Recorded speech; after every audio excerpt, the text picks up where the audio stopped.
Yo, what is going on, everybody? This is your boy, Sir Mackleton Fauntleroy, the third Esquire, man. And I'm here with my brother from another mother, Trevor, aka E-Stop, if you guys look. That nigga, bro. That nigga E-Stop. All right, so we are back, man, with a quick little series. This is going to be our first episode of all things Final Fantasy, pretty much. The name is pending. That's actually not a bad name. Yeah, but all things Final Fantasy is actually not a bad name, so that might be in there. But we are here basically to talk about the Final Fantasy 14's latest update on patches for 4.5. Just looking into the future, just a quick thing. We're going to be doing this either bi-weekly or probably every week. It just depends on, what happens and what ideas we come up with. But this is something me and Trevor has definitely been wanting to do. Most definitely. So it's definitely going to be something we follow up with y'all in the future. But today we are here to talk about, like I said, 4.5. Right. We saw we saw the trailer. We saw some of the stuff. Let's start with the main scenario quest. Mm-hmm. What I saw was Shadowhunter. And I believe that's Alpha. No, I don't think that's Alice. I can't tell the difference between them sometimes. I'm pretty sure it's Alpha. But a lot of people are, as far as the main scenario quest go, it seems the Scions are falling into some sort of slumber. Right. I'm not sure what this is leading to or what it could lead to.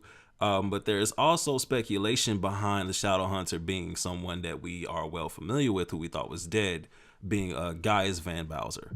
And there are and there are speculations. She's not dead. 14. The Final Fantasy does not treat death like death. No. Okay. Ever. They don't die. They just go somewhere. Mm-hmm. You know what I'm saying? So for a really long time, like maybe till next expansion. But so a lot of people think that's him because of the gun blade on his back.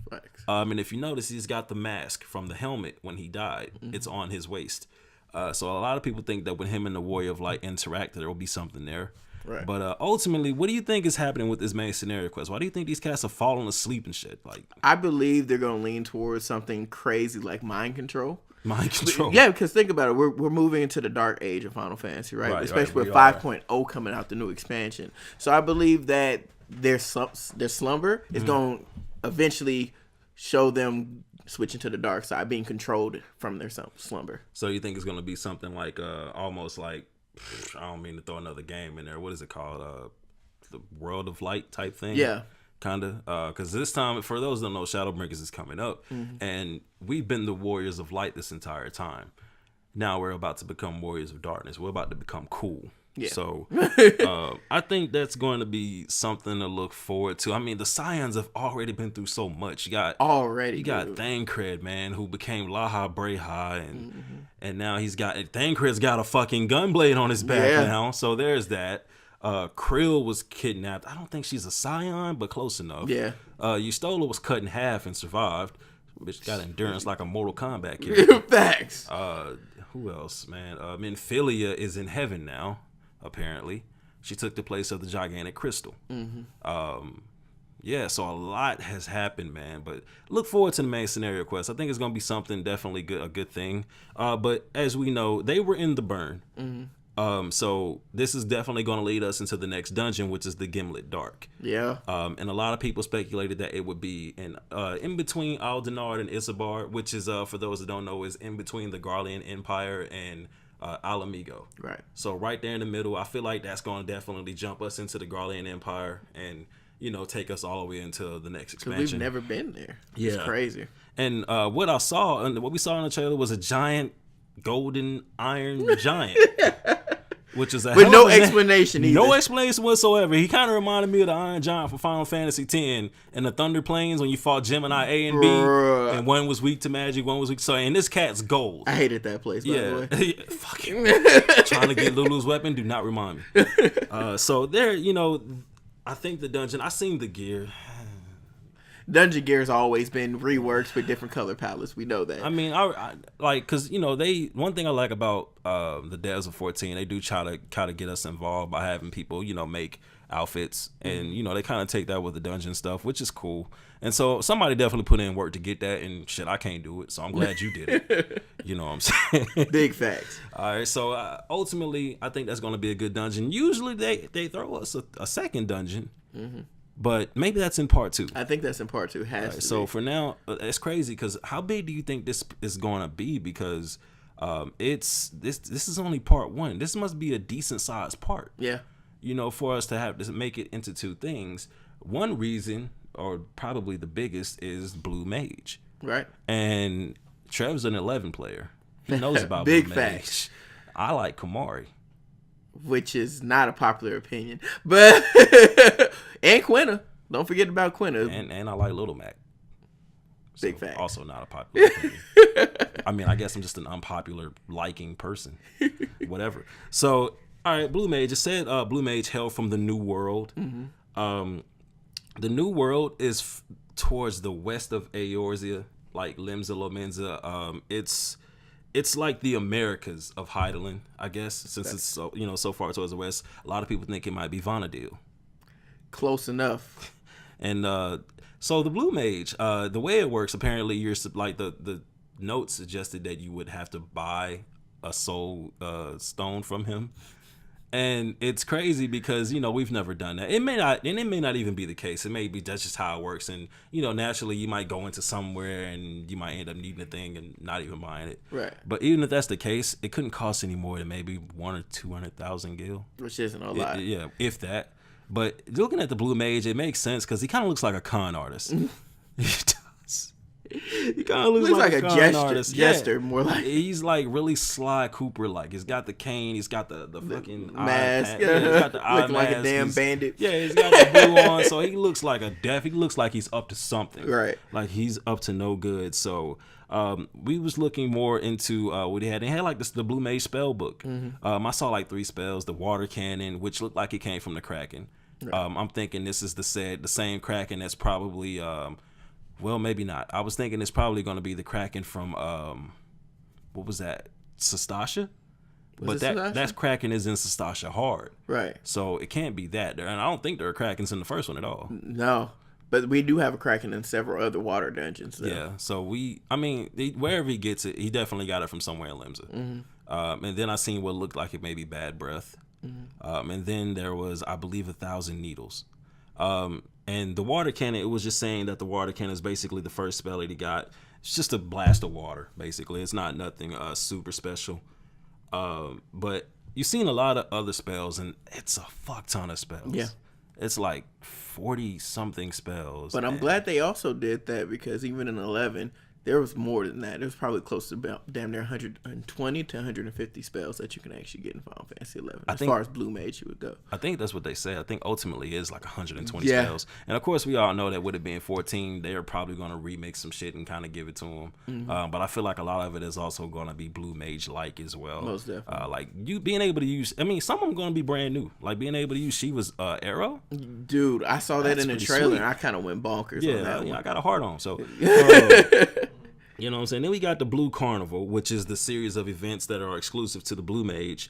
This is where you're going to test your skills against the enemies to get say rewards. I saw Gil, I saw Poetics, I saw Ally Seals. Mm-hmm. So it may be a way for us to do that as far as, if we want to use Blue Mage, because Blue Mage is a solo. And a lot of people got it confused. It's not going to be like, it's not solo to the point that you can't use it in anything that requires a party. It's just that you can't use it at the moment. At the current moment, it's solo because it's level 50. Right. It only goes up that high. But so they balanced it by, with us being able to go up against different enemies in the wild by giving us more EXP towards that. So it's still going to be a grindy class, which is okay in my book. 14 is all about grinding right now. Which is perfectly fine. Yeah, this is perfectly fine and okay. So like, you even had, I saw you had standard and ideal completion time. So I guess the more time you have, the better time you perform it, the better rewards you got. Mm-hmm. It had enemy data, the layout for the enemy, the weaknesses of the enemy, and what seems to be something like a weekly target, like how we got the weekly, that one weekly monster that we got. Gotta go out and kill. Mm-hmm. So Blue Mage is looking to have somewhat of its own thing, like we already got with most classes. Which also makes me excited because it shows that we're going back to the era of Final Fantasy in the sense of certain elements hurting certain things, and hindering it, and that's always dope to me because piercing, being strong against certain flying enemies has always been dope to me. Yeah, I wonder if they're going to do. I wonder if that's going to be like the whole trend for Shadowbringers, with us going kind of evil. You know, normally when you're associating things with evil, you know, evil guys kind of they take the low road on a lot of things. So I don't know. We'll see. And with Blue Mage being the whole con artist looking thing, like it's speculation at this point. But with that being said, we also are getting our last of the four lords, the Wreath of Snakes, Siryu. Who looks rather fucking cool, actually. I thought he was going. I don't know why I thought he was going to be more dragon-like, but he actually he's more snake-like. And like in his Aromatama form, he's just a man with like he kind of looks like Scylla from Smite, right? And he kind of looks real similar to that, but his primal form looks more Hydra-like. So, what do you think? Like I seen his stage, he looked like he ain't gonna be no bitch. No, not at all. Because as you said, I did play Final Fantasy XI, so they did have the four lords in that. So in order to get to those four lords or beat those four lords, you would have to get certain items and stuff. So this actually brings the lore back into these four lords. But he was the toughest of them all in Final Fantasy XI. Yeah, he looks like he's just gonna be a monster. Yeah, but either way, I'm ready. It depends on what his weapons look like for me. His weapons gonna be fire. I put money on that. We'll see. I expect him to have like a green or white glow.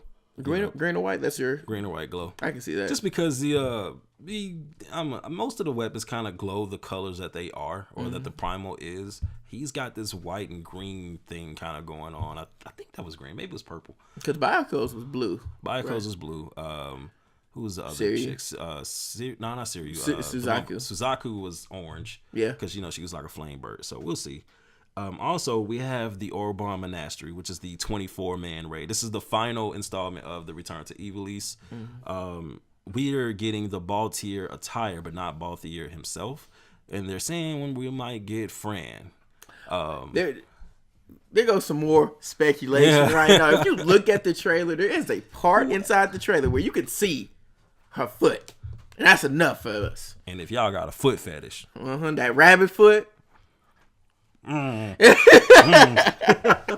So apparently, this is the thing about Fran. I'm excited not only because it's Fran, but 14, when it comes to doing the looks of races, sometimes they can be a little different. Right. So I'm wondering if the Vieira is going to look a little different. I wonder if Fran's going to look a little different this time. If just for the sake of whatever. But what you think, man? You think she's gonna look different? I don't think so much. But my main thing is how they're gonna make a male version, because you never saw a male version of the Vieira in 12. And Vieira's like what, bunny? It's a rabbitish, and I hope they don't over rabbit it. If you know what I'm saying, like make their nose very make the male character look like fucking Bugs Bunny.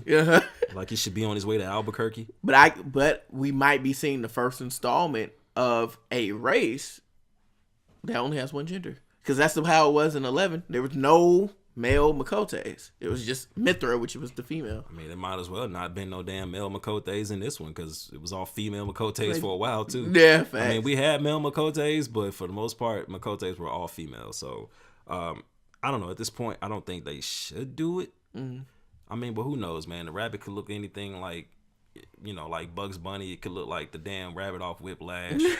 Please, no. It can look like a couple of different things. So we're also getting new hairstyles, new emotes, and not really, but we're getting the Siryu dog mount. And with that'll complete it, and they'll probably allow you to get the gold dog. Or no, it's something totally different this time. Actually, right. It's I don't know, some epic looking shit. But and then Gold Saucer's getting a Mahjong game. Really? I have no idea what the hell that is. That was in Final Fantasy 5. Was it? I believe so. Yeah, I just saw like a bunch of different symbols and a board. So, and we're also getting Air Force One, another game. I forgot. It's like one of those games where you kind of strike. I don't quite know how it works. It looks a lot like Battleship. Yeah, somewhat like Battleship. So there's that. And then we're also getting a new minion, who's the fishing otter. He looks a lot more cool. He's got his little fishing rod. He looks a little bit bigger than the other one. Yeah, so that's going to be lit. So it's going to be cool too, man. Ultimately, I think for just the first part, we got a lot to look forward to.